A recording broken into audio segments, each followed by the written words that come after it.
you.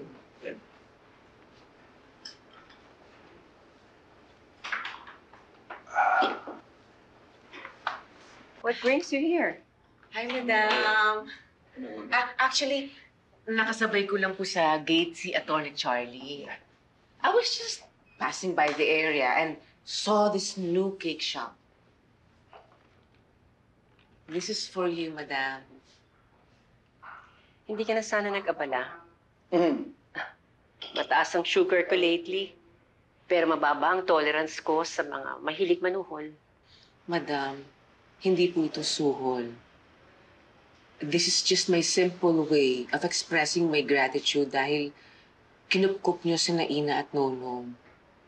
And I also heard na binigyan niyo pa ng trabaho si Ina.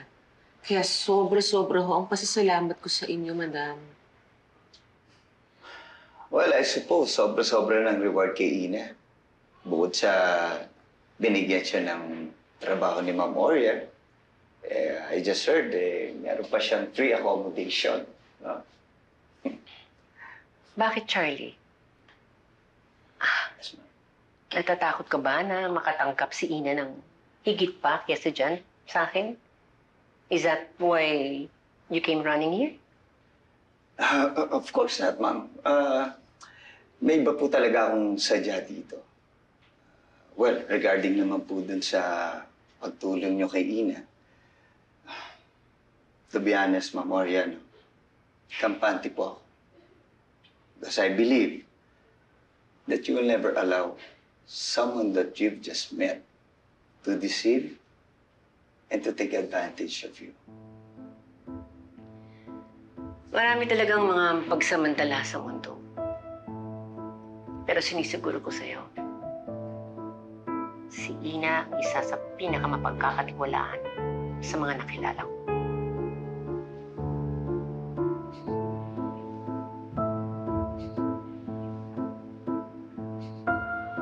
Para nga naman talagang sobra-sobrang tiwala na binibigay ni Madam Aurea kay Ina.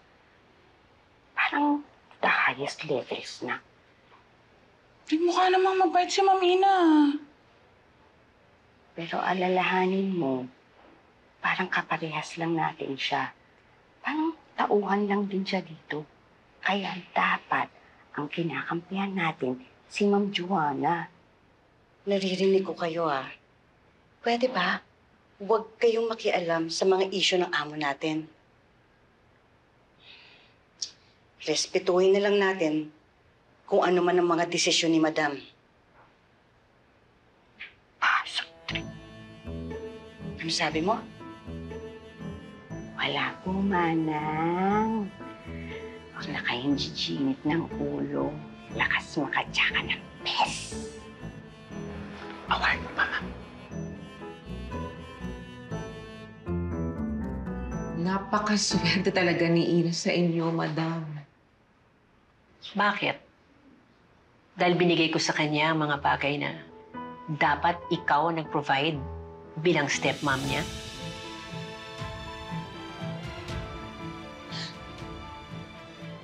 Madam, kung hindi lang ho kami minalas at naghirap, wala ho sana si Ina sa poder niyo ngayon. At sana ho, naibigay ko sa kanya ang lahat para matupad niya ang mga pangarap niya.